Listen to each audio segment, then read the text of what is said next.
Hi everyone, this is Smriti. Welcome to QA automation classes.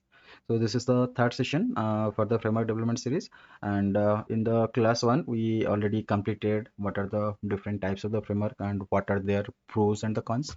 And then in the class two we have completed like what are the tools we are going to use, and what would be the framework architecture, that also we have discussed in detail.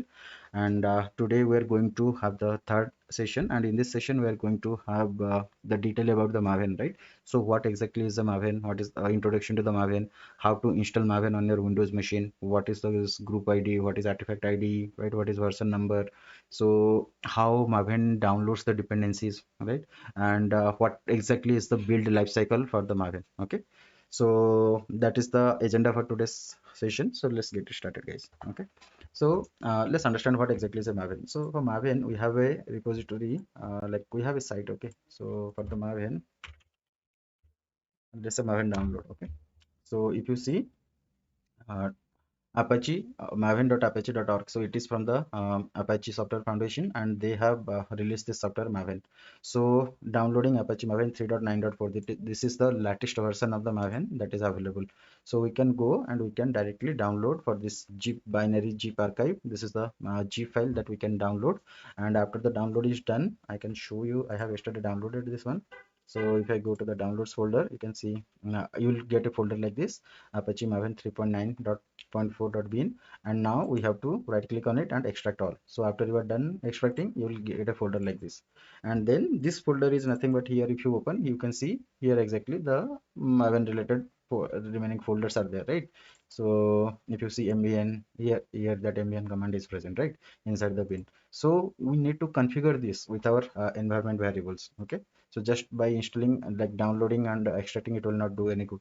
So we have to then again further make the system aware that this Maven is already installed in this location. So I have already the setup done for the 3.8, I believe. So am not going to show you this setup, but I can just show you how exactly you can do that setup. So go to your uh, this PC, go to the properties.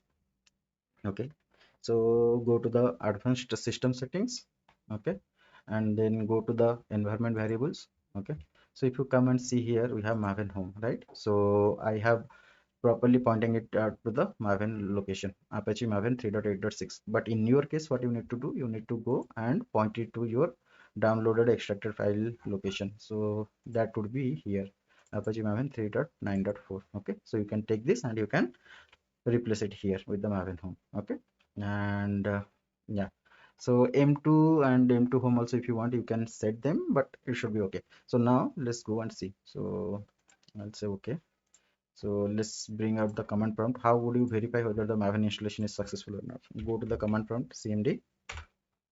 Okay, so in the command prompt you type mbn hyphen hyphen version.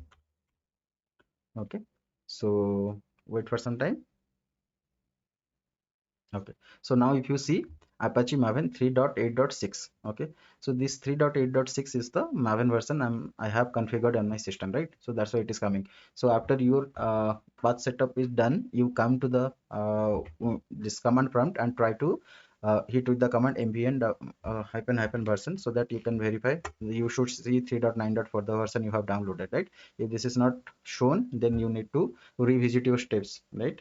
So do that step properly, guys, otherwise we will not able to use the Maven in our system. Okay, so this is how exactly you can go and download the Maven, and you can do the setup in your Windows machine. Okay, so let's understand what exactly is the Maven. Okay, as I told you, Maven is a build as well as the dependency management tool. Okay, so and this Maven, right, we have a file called pom.xml. Okay, the pom.xml is the starting point of the Maven. It POM is nothing but the project object model with respect to Maven, right? So we should not confuse it with our TestNG, like our framework's page object model design. Okay, that POM is different, this POM is different. So when there is a POM, we say pom.xml, that means it is from the Maven. Okay, which is going to take care of your dependencies and as well as the build process. Okay, that is pom.xml.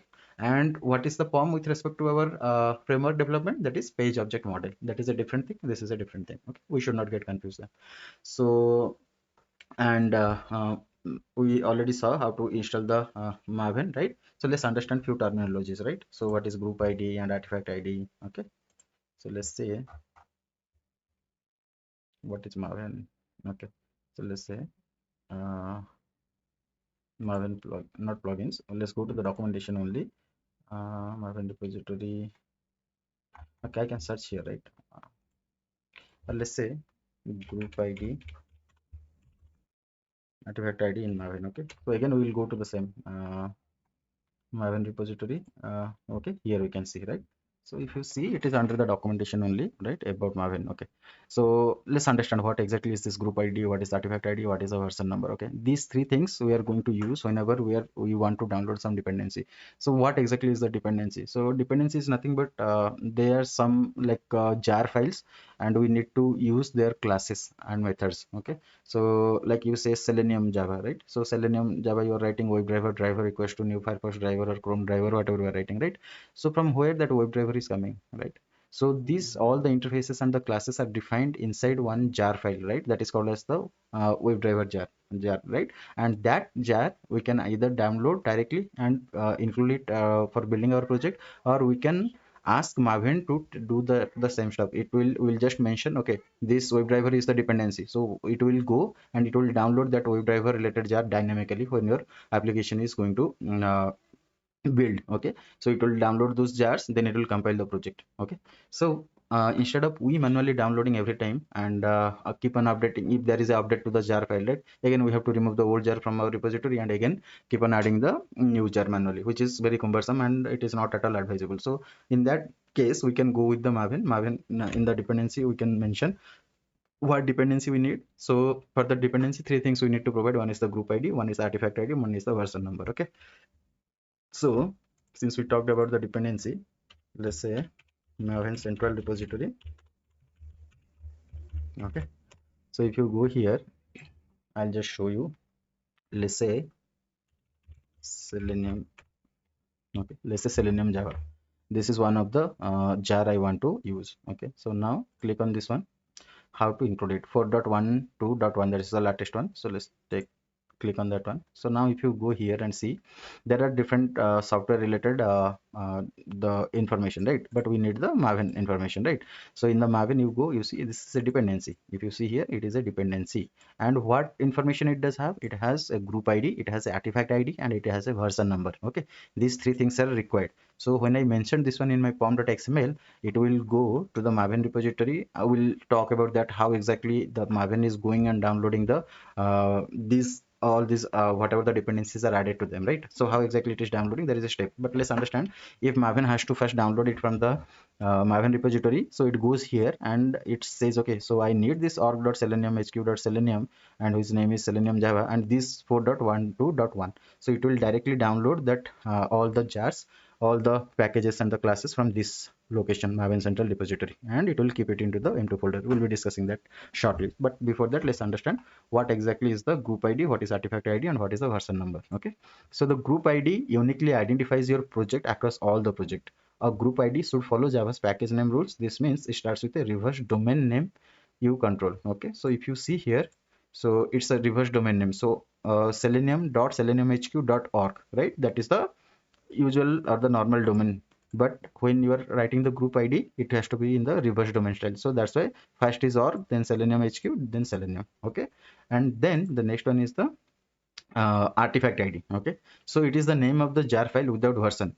So whenever we are going to build our source code, right, we're going to create a jar out of it. Okay, a Java archive file. Okay, and through that jar file, right, that is the name of the jar file you have to give as the artifact ID. So this is the Selenium Java. This is the jar we are interested in. If I have to download manually, I have to download this Java. What is the name of that jar file? That is Selenium Java jar. Okay, so this is the artifact ID. And then what is this version number? So you just now saw there are different versions, right? These are the older versions, right? 4.8, 4.4, right? Selenium 4x, and recently this is the 4.12.x. So I want all the features that is available in the latest version. So that is 4.12.1. So that's why I'm mentioning there. So version number is 4.12.1. So that the Maven will go to the Maven central repository, and from there it will download all the packages or the jars related to this 4.12.1, and it will include it in our project. Okay, So this is group ID, artifact ID, and version. Hope you guys are clear. So now let's understand how exactly the dependencies are getting downloaded, right? So I said we'll go to the pom.xml, and in pom.xml I'll just say, okay, so under the dependencies I'll say, so this is my one of my dependency, that is Selenium Java. This is the group ID, this is the artifact ID, this is the version number. But how exactly Maven is going to download these dependencies, right? So first, there is a folder called as the .m2 folder in our local. Okay, so let's go there and see. So C drive, go to the users, go to your user, and here you can see a folder called as .m2. What is this .m2 folder? This is the folder. If you see this .m2, this .m2 folder is the folder for the Maven. Okay, so if I double click on it, you can see there is a repository folder inside it. Now double click it, you can see there are lot of libraries or the jars that got downloaded. See this, I might have used these libraries in some other project, that's why you can see all of them here. You can identify log4j is there, right? So similarly, if you see, we have lot of the jars, like whatever the jars you will specify, right, whatever the dependencies you will specify in your Maven, so pom.xml, that is going to get downloaded first to your .m2 folder inside the repository. You will see them being present over there. Okay, hope everyone is clear here. Okay, so first Maven, whenever you are trying to build your project, okay, so first Maven will check if whatever the dependency you have mentioned. Okay, suppose you have mentioned this org Selenium, that's Selenium HQ Selenium, this group ID, this Selenium Java artifact ID version 4.12.1. It will first check whether in your local M2 this specific version of this artifact ID is available or not. If Selenium Java of version 4.12.1 is available in your M2 folder or not. If it is available, then it will just refer here. Okay, if it is not available, okay, and or if there is a different version is present. So let's say I have in my M2 folder as 4.11.1 or 4.10, whatever the older version I have or a different version I have. That means my POM says I need this 4.12.1 for the Selenium Java, but in my M2 I have 4.11.1 version, right? So I don't have that specific version that is mentioned in the pom.xml as a dependency. So in that case, what it will do, it will not directly go to the Maven central repository and download, right? So there is another step is involved, like some organization, they don't allow you to use the third-party jars directly due to the security reasons. They will not allow you, you cannot directly go and download the jars from the internet and start using it in your project, right? It's a big no from them, because there are security concerns. There are, through these jars the hackers may gain access to your source code and they can exploit, right? So because of that, the jars has to go through security team's approval process. Okay, and the security team, they set up, they in turn have their own Nexus server. Usually they have some server, right, central server, and from that server only that approved jar you can download. Okay, so if that system is in place, if you write let Selenium 4.12.1, you might not find this one, this it will fail in downloading. If this jar is present in your company's central server, then it will go there and download. Okay, and let's say if that central server, like your company doesn't have that restriction, okay, so in that case you can directly, the Maven can directly go to the Maven repository, and from here it can start downloading those jars. Okay, so this is how the jars are getting downloaded. The first thing, it will first check in the .m2 folder. If the same version is present, it will not download. If it is not present and there is a security restriction has been set up, then it will go to the your company's central repository server, and from there it will try to find and it will download. If it is not set up, then it will go to the Maven central repository, and from there it will try to download that particular version of the jar to the your local .m2 folder. Okay, this is how the Maven downloads its dependencies. Okay, everyone is clear? If you guys have some questions, please feel free to ask in the comment section. Okay, so now let's understand the Maven lifecycle. Okay, so what is the Maven lifecycle?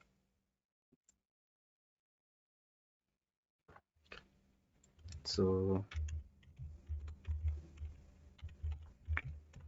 let's say introduction to build lifecycle. Yes, so what exactly, so we understood how Maven is handling the dependencies. Okay, so there is one more important role of the Maven in the project is to manage the life cycle. Okay, manage the project or build the project. Okay, so how exactly it does that? So if you see, Maven is based around the central concept of a build life cycle. What this means is that the process of building and distributing a particular artifact is nothing but the project that you are building, right, is clearly defined. So if you see the build life cycle, different phases. Okay, So each of these build lifecycle is defined by a different list of build phases, wherein a build phase represents a stage in the lifecycle. Okay, it's a stage in the lifecycle of that Maven, right? So what are those different life cycles? So one is the validate. So it will validate the project is correct and all the necessary information is available. So we can use that validate. Then compile. Compile means first we will go and compile the source code of the project. Okay, and then test the compiled source code using a suitable unit testing framework, JUnit, NUnit, TestNG, whatever is there. So it will test the compiled source code, right, by running them. So this is what we are going to use, test. Okay, so because it is going to run that code, right? So whatever the code you have written, your unit testing code, but in our framework development, it is all like not JUnit, it is all the TestNG code, right? That's what we want to run, right? But in think about the development perspective, so developer will have their own code and they will write their unit testing code, maybe through the JUnit or NUnit or maybe through the TestNG, right? And in that case, when you say test, those unit tests are going to get executed on that code. So but in our case, these unit tests are nothing but our code only itself. We don't have any separate code. We write our code as a unit testing framework, how they design their unit tests. Developer, we design our framework in that manner only, right? So that's why we're going to run them through the test command. Okay, all our test cases are going to get executed through the test command. And then package takes the compiled code and package it in a distributable format such as jar. So if you want to send your project or share your project across, then you can use that package. Okay, so we have to package it. And then verify, run any checks on the results of the integration test to ensure quality criteria is met. So this is kind of verification. And then install. So installing the packages into the local repository for use as a dependency in other project locally. So suppose you have developed something, right, and you want to install it, right? So it will go and get installed into your local repository, so that whatever the classes and the methods you have defined, they can be reused for some other project also, right? So this test and this install, right, these are the two things what we are going to use. And there is Maven clean also, which will clean your build actually. And deploy, done in the build environment, copies the final package to the remote repository for sharing with other developers and project. So as a QA, we should be focusing on the test, the lifecycle test and install.